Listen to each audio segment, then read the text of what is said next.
Olá, vamos falar de análise de balanços para investimentos e vamos trazer para vocês mais uma empresa que acabou de divulgar as suas informações referentes ao primeiro trimestre de 2024. As informações do dia 31 de março de 2024, vamos acompanhar o que vem acontecendo com essa empresa. Estamos falando aqui da Ambipar Participações e Empreendimentos S.A., Ambipar, que inclusive já passou pelo canal. Estamos atualizando as informações, sempre atendendo a solicitação dos nossos inscritos. E quem solicitou a Ambipar foi meu amigo Carlos Paes. Ô Carlos, que honra sempre ter você conosco. Muito obrigado pela sua participação, muito obrigado pela sugestão. Também quem sugeriu a Ambipar, Marcelo, grande Marcelo, um forte abraço para você, Marcelo. Valeu, muito obrigado também pela participação e pela sugestão. E também quem sugeriu a Ambipar foi o Eric, ex-aluno nosso lá da Uni Santa Cruz, que inclusive já participou de cursos conosco aqui também. Um grande abraço para você, Eric, para toda a sua família. O Eric, que é de Curitiba.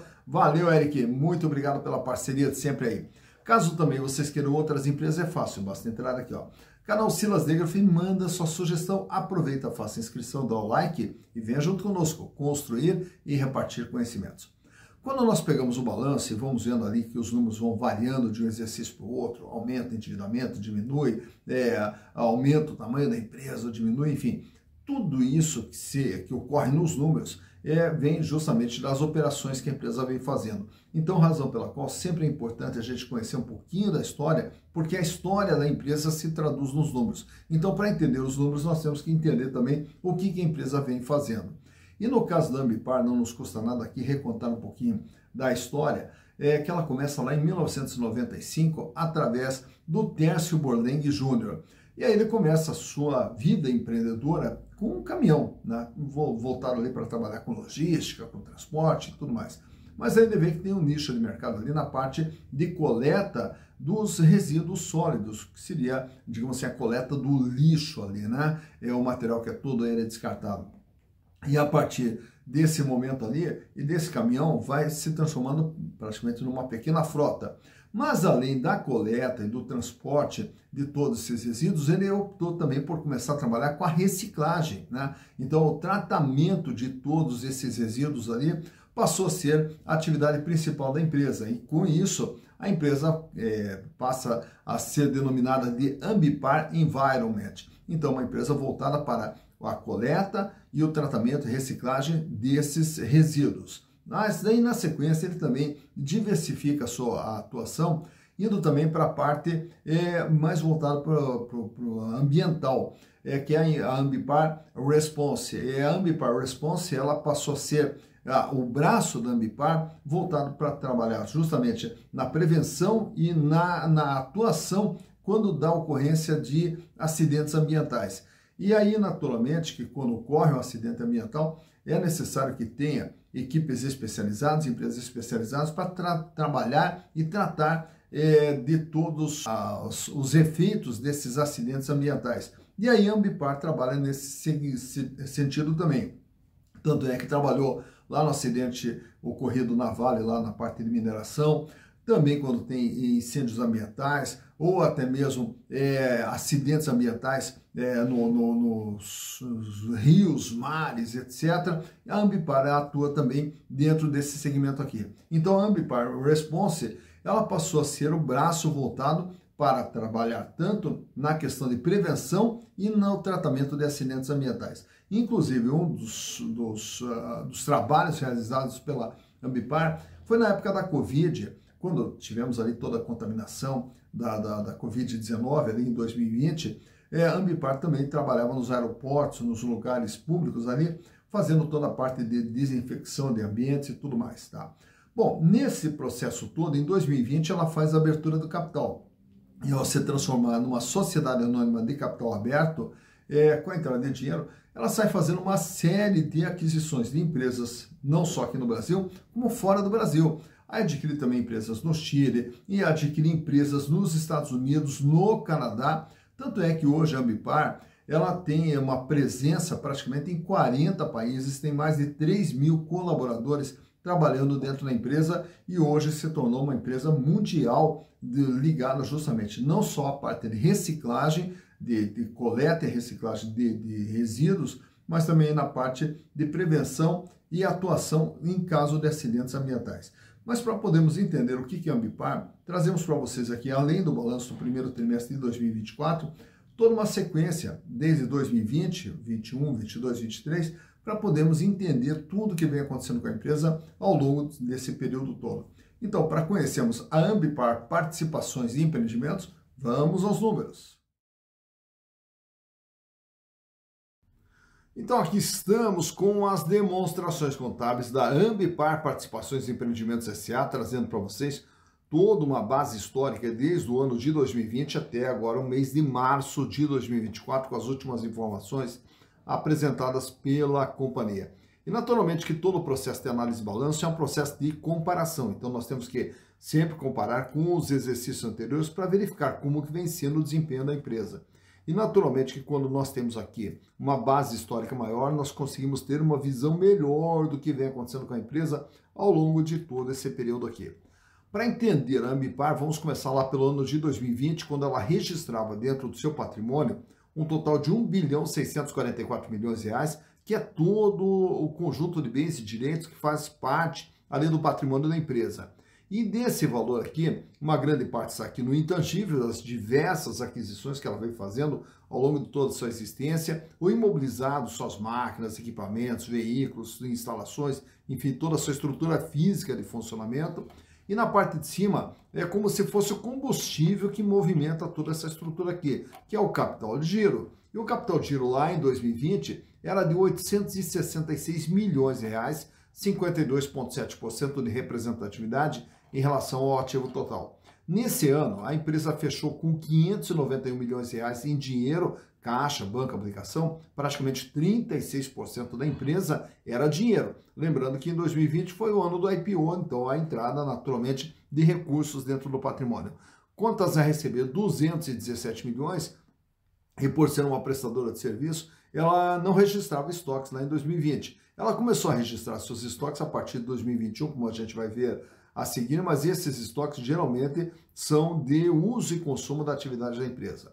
Em 2021, aí ela pula para 4 bilhões 861 milhões de reais, justamente em função do IPO, então há toda essa entrada de recursos aqui, e aí nós temos aqui um capital de giro de 1 bilhão e meio, 793 milhões de reais em dinheiro, caixa, banco, aplicação, 540 milhões em contas a receber, que são os componentes aqui principais do capital de giro. Temos também os outros créditos, geralmente tributos a recuperar, e os estoques de uso e consumo. E nesse ano aqui, o que nós observamos? Que a empresa investe pesado, tanto é que sua estrutura física sai de 356 milhões para 1 bilhão 287. E o seu intangível sai de 392 para 2 bilhões de reais, devido ao quê? Novamente, todo o processo de aquisições que a empresa vem fazendo ao longo de toda a sua história. Em 2022, aí ela dá um salto, ela vai para 9 bilhões e 800. E aí desse 9 bilhões e 800, o capital de giro pula para 4 bilhões 394, fechando com 2 bilhões 910 em caixa, banco, aplicação, 1 bilhão e 41 em contas a receber, e aqui nós temos mais investimentos, tanto no imobilizado, quanto também no intangível. Em 2023, a empresa agora é de 11 bilhões 642 milhões de reais. E o capital de giro sobe para 4 bilhões e 840, 2 bilhões e 900 é quanto que ela tinha de dinheiro em caixa, banco, aplicação em 2023. 1 bilhão 212 em contas a receber. Fecha agora março com 12 bilhões e 200 o tamanho da empresa, 5 bilhões e 48 o capital de giro mantendo aqui os 41,3% de representatividade. O caixa agora ultrapassa 3 bilhões de reais. Lembrando que também a empresa faz mais um aumento de capital nesse ano de 2022, 2023, teve mais um aumento de capital, como a gente vai ver a seguir. 1 bilhão 180 quanto vai receber. Então, o que nós observamos? Uma empresa que lá em 2020, bem no ano da pandemia, que não é tão distante assim, 1 bilhão e 600. E agora, em março de 2024, 12 bilhões e 200. Então, a empresa, ela cresce assustadoramente ao longo de todo esse período. Naturalmente que todo esse crescimento, ele demanda recursos. E os recursos, eles vêm de dois caminhos. Capital próprio, que tinha lá em 2020 1 bilhão e 200, 74,6%, e capital de terceiros, olha só, a dívida dela apenas 25,4% lá no ano de 2020. Quando ela faz isso aqui no ano do IPO, já no ano seguinte, daí o que ela faz? Esse crescimento que nós vimos aqui entre 2020 e 2021 foi alavancado com financiamentos de longo prazo, tanto é que a dívida vai para 3 bilhões e meio, 73,2%. Esse novo crescimento de 4.800 para 9.800, novamente aqui, ó, mais financiamentos de longo prazo. Então, a empresa que praticamente não tinha dívidas de longo prazo, ou pelo menos tinha uma dívida pequena de 252 milhões, passa a ter uma dívida de 6 bilhões e 760 de empréstimos e financiamentos de longo prazo. E com isso, o endividamento total vai para 8 bilhões e meio, 86,9%. Quando ela cresce aqui de 9 para 11, agora ela faz o que? Mais um aumento de capital em 2023. E aí o capital próprio vai de 1 bilhão e 200 para 2 bilhões e 600. A dívida, apesar do crescimento nominal para 9 bilhões, ela passa a representar 77,6%. E fecha agora 2024 em março com uma dívida total de 9 bilhões e 800, 80,6%. Portanto, a empresa trabalha com 19,4% de capital próprio e 80,6% de capitais de terceiros. Então, o que nós temos aqui? Todo esse crescimento aqui com uma boa dose de alavancagem financeira através de capitais de terceiros. Tá, todo esse crescimento para quê? Justamente para gerar resultados. E os resultados são vistos aqui pela DRE. Lá em 2020, a empresa faturava 701 milhões de reais. Em 2021, vai para 1 bilhão e 900. Em 2022, para 3 bilhões e 700. Em 2023, para 4 bilhões e 800. E agora, até março, acumula 1 bilhão 266 de faturamento, o que nos dá aqui uma projeção de um faturamento de pelo menos 5 bilhões agora para o ano de 2024. Mais importante do que o faturamento é essa linha de baixo. Lucro, 49 milhões foi o lucro lá em 2020, 168 milhões o lucro em 2021, 108 milhões em 2022, 56 milhões em 2023 e nesse ano vem trabalhando com prejuízo. Primeiro trimestre registra aqui um prejuízo de 202 milhões com uma margem negativa de 16%. E aí, ao procurarmos entender a razão desse prejuízo, temos que olhar aqui os componentes da DRE. O custo, que era de 77, 78, 77, 76, 77. O custo praticamente se mantém numa estabilidade. Despesas, 4,2, 4,6, 3,4, 5,2, 2,5. Também não é o problema da despesa.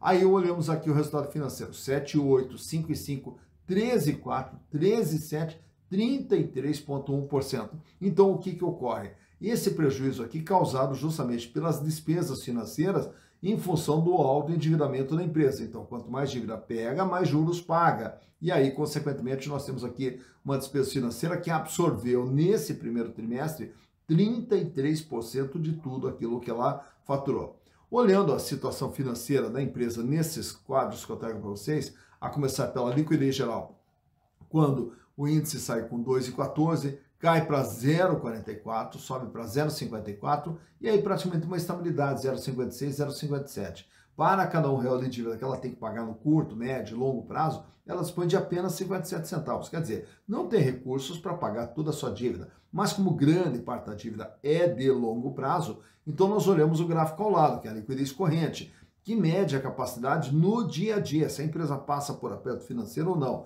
E aí o índice é bem melhor, ele sai com 5,23, cai para 1,67, sobe para 2,41, 2,37 e agora dispara para 3,35. Para cada R$1 de dívida que ela tem que pagar no dia a dia, ela dispõe de R$ 3,35. Uma situação financeira extremamente confortável.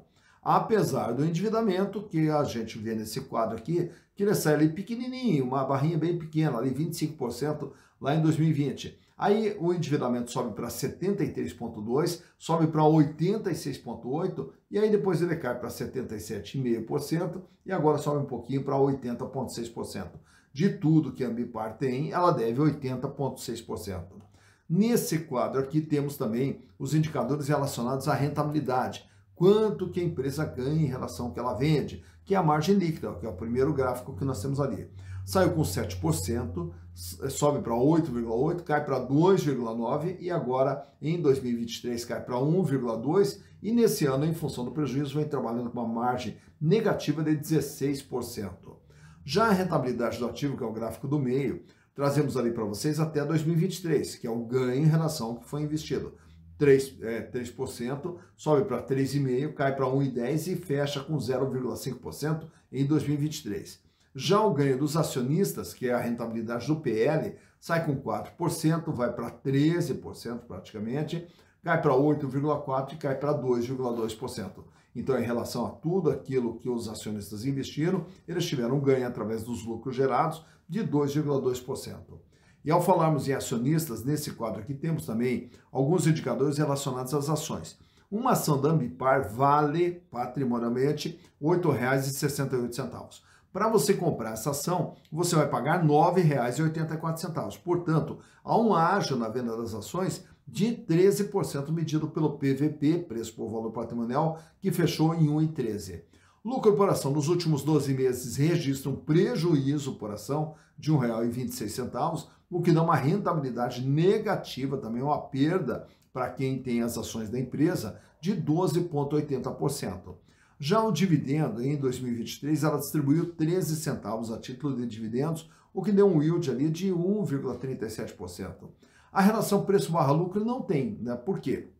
A relação preço/lucro mede qual é o tempo que o acionista terá, em quanto tempo o acionista terá o retorno do seu investimento através dos lucros. Para ter retorno, tem que ter lucro, e para medir o tempo de retorno, naturalmente que nós precisamos do lucro. Como a empresa vem com prejuízo, não há como se medir esse tempo de retorno. Free float, 38,82% das ações estão circulando livremente no mercado e o tag along dela é de 100%. Isso quer dizer, se ela for vendida, é garantido para os minoritários o mesmo tratamento que for dado aos majoritários. Nesse gráfico aqui extraído do Google, vemos ali desde o IPO como que está sendo o comportamento do valor das ações da Ambipar. Quando a ação sai ali na faixa de R$ 24 aproximadamente, lá em 2020, aí ela vai caindo ali gradativamente durante o final de 2020, começo de 2021, e em 2021 ela dá um pico, olha só, ela chega a bater praticamente em R$ 60.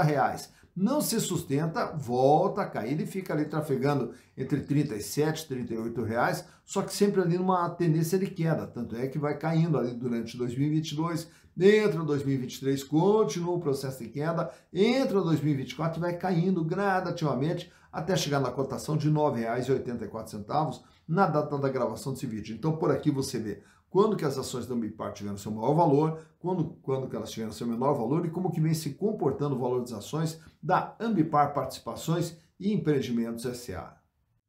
Tá, então, mais uma empresa conhecida, Ambipar Participações e Empreendimentos S.A. Agora, você já sabe, até quando olha os números ali e vê o endividamento crescendo, o patrimônio que cresce uma hora para outra, você já sabe até como que tudo isso aí vai acontecendo. Então, à medida que vai fazendo as aquisições e também com a busca de capitais de terceiros, financiamentos, então você aumenta o endividamento para aumentar a estrutura de funcionamento da empresa, tudo isso para se traduzir em receita, em faturamento e na sequência também se traduzir em resultados. E aí você acompanha. Então, quando os resultados acontecem, eles não acontecem por um acaso, eles acontecem por fatos que a empresa vai proporcionando, né, por operações que a empresa vai fazendo e que tudo isso se traduz nos números. Então, quando nós olhamos os números, nós temos que entender também o que ocasionaram aqueles números. Por quê? A partir do que a empresa faz na sua história, tudo isso se traduz em números, razão pela qual nós sempre procuramos aqui contar também